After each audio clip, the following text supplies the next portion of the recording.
Bonjour à tous et bienvenue dans ce deuxième épisode de résolution du CE1D édition 2019. Cet épisode portera sur les questions 5 à 9. C'est parti.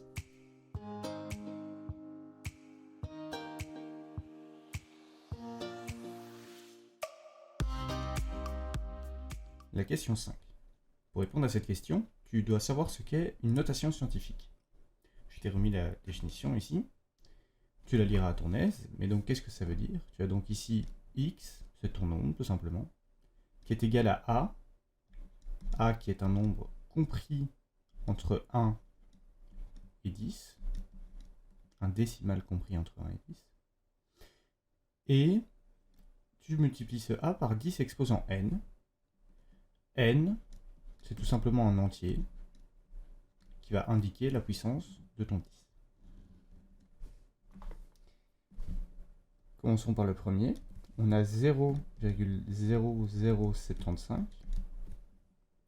Bien, on va tout simplement compter de combien de places le set a été séparé des unités. Ici, on voit, il y a 1, 2, 3 places qui le séparent des unités. On va donc faire 7,5 fois 10 exposant 1, 2, 3, mais comme on va dans les décimales, on est à moins 3. Si on prend maintenant 1 243 000, là on voit que le 1, il a été séparé de 1, 2, 3, 4, 5, 6 places des unités. On peut donc le renoter sous la forme 1,243 fois 10 exposant 6. On a donc la troisième et la deuxième possibilité. La question 6. On nous donne donc ABCD, qui est un parallélogramme, ainsi que quelques longueurs de segments de ce parallélogramme. Donc, on nous demande d'abord de mesurer la distance entre le point D et la droite AB. Le point D est ici, la droite AB est ici.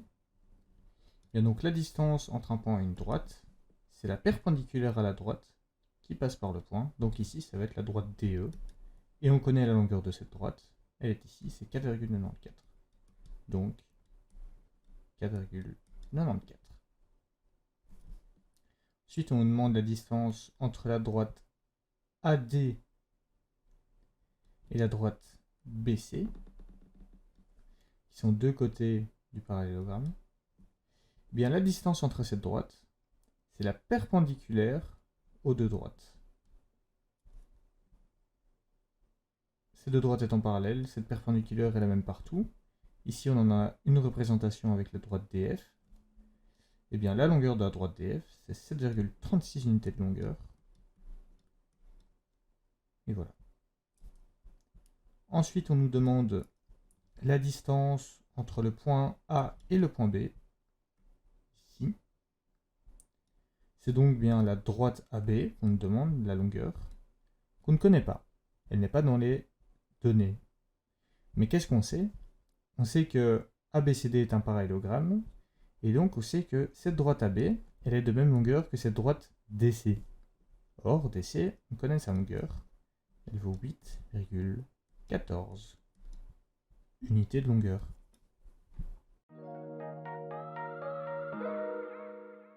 Alors, la question 7. Malheureusement, pour cette question, je ne saurais pas être très précis, car de façon numérique, ce n'est pas possible d'avoir la même précision qu'avec toi, ton équerre et ton compas. Donc tout d'abord, on nous demande de positionner un bateau qui est sur la Meuse.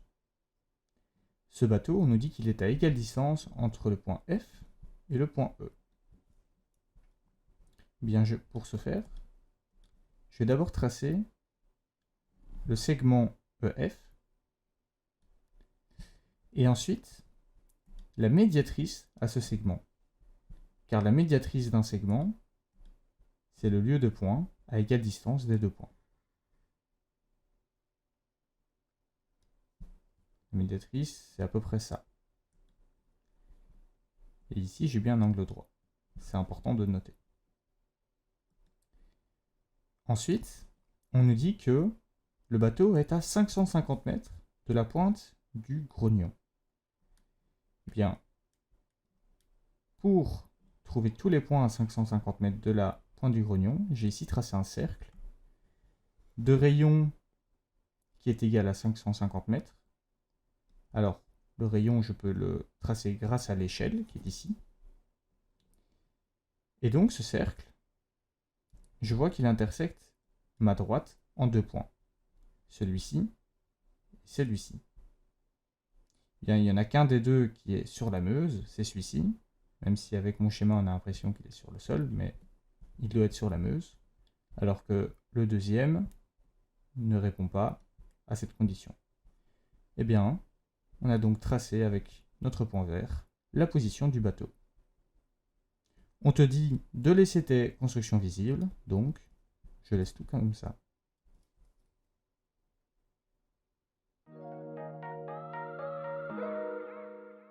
La question 8. Pour cette question, on nous donne les longueurs de deux côtés d'un triangle et on nous demande de choisir en dessous des valeurs qui pourraient correspondre à la longueur du troisième côté. Alors pour ce faire, on a ici deux propriétés. La première, c'est que dans un triangle, la longueur d'un côté est inférieure à la somme des longueurs des deux autres. Donc ça veut dire que la longueur du côté RT est plus petite que 8 plus 5. Et on dit aussi qu'elle est supérieure à leur différence. Donc elle est supérieure à 8 moins 5. Donc RT est tout simplement compris entre 3 et 13. Non compris, hein, c'est pas plus petit ou égal, c'est pas plus grand ou égal. Donc ça veut dire que tout ça ici on va pas le prendre. Tout ça ici on va pas le prendre. Et il nous reste ces trois possibilités. 4, 8 et 9.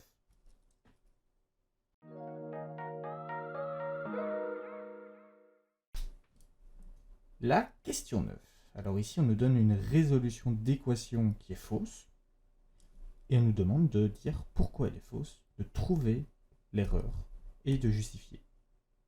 Alors pour ce faire, soit tu relis l'équation et tu trouves où est son erreur, soit tu la refais toi-même et tu regardes comment toi tu aurais fait et ce qu'il a mal fait.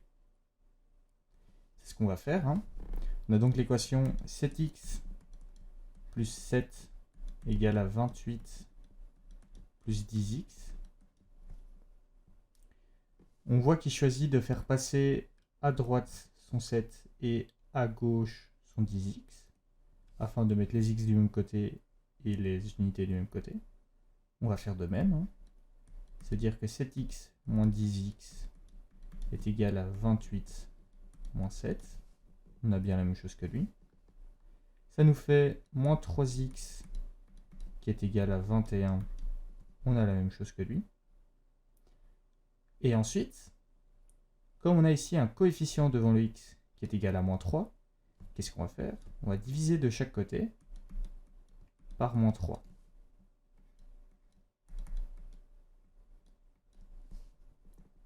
Donc ça va nous faire x qui est égal à moins 7. Et c'est là que Pierre a fait son erreur. C'est qu'on voit qu'au lieu de diviser par moins 3 ici, il a fait plus 3, ce qu'on ne peut pas faire. Et c'est donc l'erreur de cette question. Merci à toi d'avoir suivi ce deuxième épisode de résolution du CE1D. N'hésite pas, si ça t'a plu, à laisser un pouce bleu, à laisser un commentaire et à t'abonner à la chaîne. À bientôt.